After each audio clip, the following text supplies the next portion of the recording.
Dear students, एक video मैं already gate के numerical elastic collision plastic collision के ऊपर डाल चुका हूँ और अपलोड कर दिया है।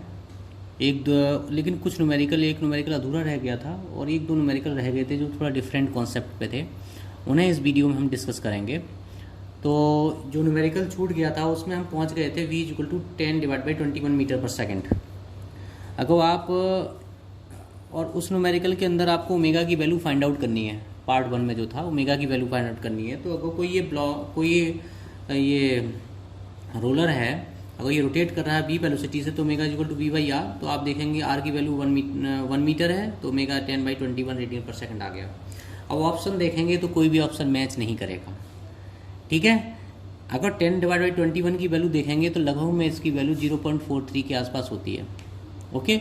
और उसमें सारे ऑप्शंस में अगर जो पॉइंट्स में वैल्यू निकालें तो 1/3 की 0.33 होती है। तो हम ये देखते हैं कि ऑप्शन बी होना चाहिए, क्योंकि वो इसके आसपास उसकी वैल्यू है। अदरवाइज इसका एग्जैक्ट आंसर नहीं किसी भी बुक में नहीं दिया गया, किसी भी सॉल्यूशन में नहीं दिया गया है। तो कहीं कहीं गेट में ये 2005 में ओल्ड समय में इस तरह के न्यूमेरिकल आ जाते थे जिनमें हम नियर बाई आंसर लगाते थे। इसके बाद हम देखते हैं गेट का एक न्यूमेरिकल और है जो काफ़ी अच्छा न्यूमेरिकल है, क्योंकि थोड़ा डिफरेंट न्यूमेरिकल है आप लोग को, लेकिन सॉल्यूशन उसी तरह से होगा। ये न्यूमेरिकल है ये 5 नंबर का, उस समय गेट 2001 में 5 नंबर का न्यूमेरिकल आता था, रिटन एग्जाम होता था। द 2 kg मास सी, एक मास सी है जिसका मास 2 kg है, एक ऑब्जेक्ट सी है जिसका मास 2 kg है, moving horizontally to the right direction में मूव कर रहा है with velocity 5 metre per second. Strike the 8 kg mass B at the lower end of the rigid massless rod A B एक rod है जिसका मास 0 है। इसके एंड पॉइंट पे एक बी ब्लॉक है या दूसरी बॉडी है जिसका मास 8 kg है और ये रुका हुआ है, ठीक है। The rod is suspended from the frictionless hinge at A end initially at rest, initially में रेस्ट है। If the coefficient of restitution between mass C and V is 1, determine the angular velocity of the rod AB immediately after the impact। तो इन्होंने numerical में आपसे बोल दिया है कि जो कोफिशिएंट ऑफ रेस्टिट्यूशन E की वैल्यू कितनी है, 1।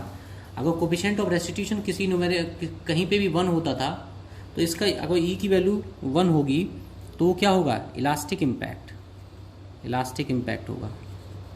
जब इलास्टिक इम्पैक्ट है तो मैंने पहले ही आपको बताया इसकी सिर्फ दो इक्वेशन से आप सॉल्व कर सकते हैं। एक तो मोमेंटम इक्वेशन, एक दूसरी इक्वेशन आपके पास ये है कि कोई भी ऑब्जेक्ट की बिफोर इम्पैक्ट वेलोसिटी और आफ्टर इम्पैक्ट वेलोसिटी का सम दूसरी बॉडी के बिफोर इम्पैक्ट और आफ्टर इम्पैक्ट वेलोसिटी के सम के बराबर होगा। इन दो इक्वेशन से ही इसका भी सॉल्यूशन निकलेगा। तो हमारी जो बॉडी है उसका मास mc = 2 kg है, velocity bc 5 metre per second है, जो मास b है उसकी वेलोसिटी mb 8 kg है और वो रुका हुआ है bb = 0। तो हमने कंजर्वेशन ऑफ मोमेंटम अप्लाई किया, mc × bc plus mb bb = mc bc dash plus mb bb dash.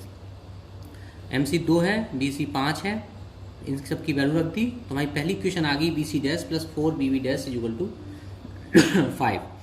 अब हमारी दूसरी इक्वेशन है जो कि इलास्टिक इम्पैक्ट से आएगी, bc plus bc dash = bb plus bb dash. अब bb = 0 है और bc 5 है, तो यहाँ से bc डैश = bb डैश - 5 रखा तो हमारी bb डैश की वैल्यू कितनी आ गई, 2 मीटर पर सेकेंड। ओमेगा = क्या है, bb डैश / r, ओमेगा = 2/1.6, तो ओमेगा की वैल्यू 1.25 रेडियन पर सेकेंड। तो इस तरह से इसका सॉल्यूशन हो जाता है, ठीक है। ये 5 नंबर का न्यूमेरिकल उस समय आया था, देख लेना, ओके। अब एक बहुत ही इम्पोर्टेंट कंडीशन है इस इम्पैक्ट की, आप लोग देखें, और इसका क्वेश्चन इसरो और गेट में पहले भी आया हुआ है।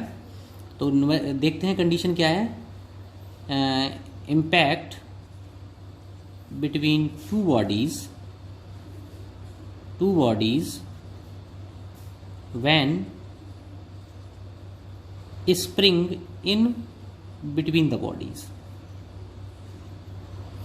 अगर बॉडी के बीच में स्प्रिंग है और फिर इम्पैक्ट होता है तो इस तरह का न्यूमेरिकल आया है गेट में और इसरो में भी आया है।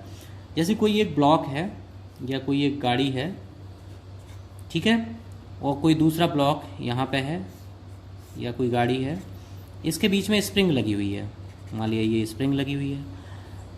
अब ये बॉडी ए है, ये बॉडी बी है, इसका मास एम ए है, ये बी ए वेलोसिटी से मूव कर रहा है, ये बी बी वेलोसिटी से मूव कर रहा है। B A is greater than B B, तभी इम्पैक्ट होगा, अदरवाइज इम्पैक्ट नहीं होगा। अब ये इसे स्ट्राइक करता है तो क्या सिचुएशन, क्या कंडीशन होगी वो आप देखें। तो जब ये स्ट्राइक करने की कंडीशन होगा, यानी कि ब्लॉक ए ब्लॉक बी से के बीच में जो स्प्रिंग है उसे जस्ट टच करेगा। ए है, ये बी है, इसे जस्ट वो टच करेगा। जब से टच करेगा तो क्या होगा कि इसकी वेलोसिटी बी ए है, वो इस डायरेक्शन में मूव कर रहा होगा, ये इस डायरेक्शन में बी बी वेलोसिटी इस डायरेक्शन में मूव करेगा। अब जब ये स्प्रिंग को कंप्रेस करेगा तो क्या होगा, स्प्रिंग इस पर एक रिपल्सिव फोर्स लगाएगी एफ, और इस पर एक एफ फोर्स लगाएगी इस डायरेक्शन में, एक इस पर ए पे अपोजिट डायरेक्शन में। अब हम अगर इसका फ्री बॉडी डायग्राम बनाते हैं अलग अलग बॉडी का, तो क्या होगा, देखो इस पर फोर्स एफ इस डायरेक्शन में लगा है, वेलोसिटी इसके अपोजिट है ए बॉडी का। दूसरी बॉडी जो है बी है, इस पर फोर्स, इसकी बी बी की डायरेक्शन ये है और फोर्स की भी डायरेक्शन ये है। तो एक्चुअली में होगा क्या, यहाँ देखो फोर्स की डायरेक्शन और वेलोसिटी डायरेक्शन क्या है, एक दूसरे का अपोजिट है। इसका मतलब है जो फोर्स है वो रजिस्टिंग फोर्स है, यानी कि वो इसे रजिस्ट कर रहा है। रजिस्ट करना है यानी कि वेलोसिटी वी ए यहाँ से रिड्यूस होगी, इस फोर्स की वजह से, स्प्रिंग की वजह से रिड्यूस होगी। यहाँ क्या होगा, यहाँ पे फोर्स जो है सपोर्ट कर रहा है इसे, तो बी बी जो है इंक्रीज होगी। अब ये एक दूसरे से टच में है स्प्रिंग की हेल्प से, और एक की वेलोसिटी कम हो रही है और एक की वेलोसिटी बढ़ रही है। तो क्या होगा, थोड़ी देर बाद एक ऐसी सिचुएशन आएगी कि दोनों की वेलोसिटी इक्वल हो जाएगी, दोनों ब्लॉक की इस वेलोसिटी जो है इक्वल हो जाएगी, और फिर ब्लॉक ए और बी एक कांस्टेंट वेलोसिटी v से मूव करेंगे, ठीक है, उनके बीच में रिलेटिव वेलोसिटी नहीं होगी, और उस कंडीशन में the compression is maximum. Compression क्या होगा, मैक्सिमम होगा। तो हमें ये फाइंड आउट करना है कि वेलोसिटी आफ्टर इम्पैक्ट क्या होगी, जो कॉमन वेलोसिटी v है वो क्या होगी, और हमें ये फाइंड आउट करना है कि मैक्सिमम कंप्रेशन क्या होगा, ठीक है। तो हमारी सिंपल सबसे पहले इक्वेशन है कंजर्वेशन ऑफ मोमेंटम। हम कंजर्वेशन ऑफ मोमेंटम अप्लाई करते हैं। तो अकॉर्डिंग कंजर्वेशन ऑफ मोमेंटम, तो simple M A B A plus M B V B. अब क्या हुआ, ये दोनों कंबाइंड होकर चलने लगे, तो M A plus M B और एक कॉमन वेलोसिटी से मूव करने लगे, तो कैपिटल बी। तो बी आपका आ गया M A V A plus M B V B divide by M A plus M B. अब मैक्सिमम कंप्रेशन आप कैसे निकालेंगे, ये तो कैपिटल बी हो गई। मैक्सिमम कंप्रेशन क्या निकालेंगे, टोटल एनर्जी क्या रहेगी, कंजर्व रहेगी।